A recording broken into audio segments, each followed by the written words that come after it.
Florida's nearly $11 billion citrus industry faces a growing danger from disease. A tree-killing bacteria is wiping out the state's famous orange groves. 90% are infected, and next year's orange harvest could be one of the lowest on record. David Begnaud is in Duet, Florida, in the heart of citrus country, with what scientists are doing to stop the disease. David, good morning.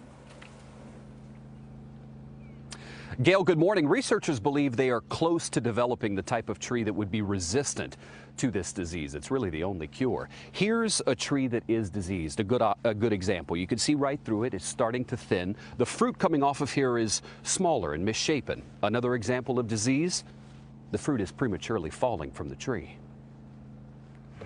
Steve Johnson has walked and worked his family's citrus grove since he was a boy. It's not a job and it's not a business, it's a way of life. A way of life that's in crisis because of this tiny bug. It carries a disease from China known as greening.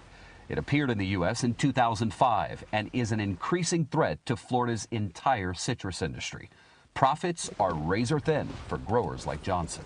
We're always constantly looking, is there a way to cut cost, or, if the fruit market is not this, can we make it? What's going on in your eyes that I can see?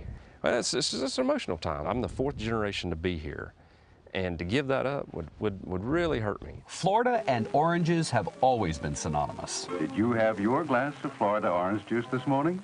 This single state produces more oranges than any country in the world, except Brazil. But production is plummeting.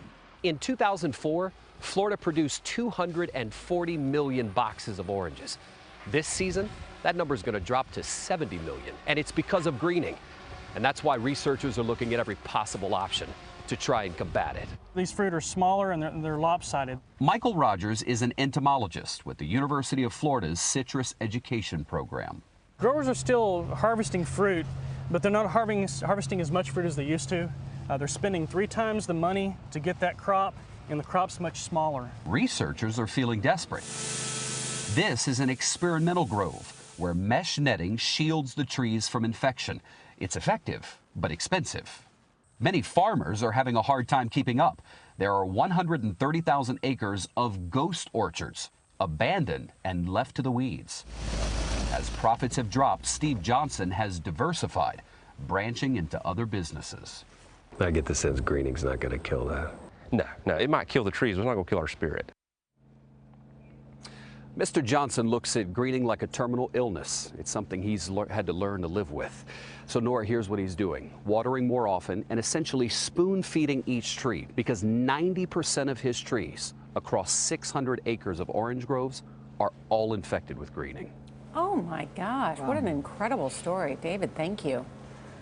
Makes you appreciate a glass of orange juice. I was just thinking that, Nora. I know. All right. It'll taste better next time. It sure will. It's the price of farming. Yeah. That's right.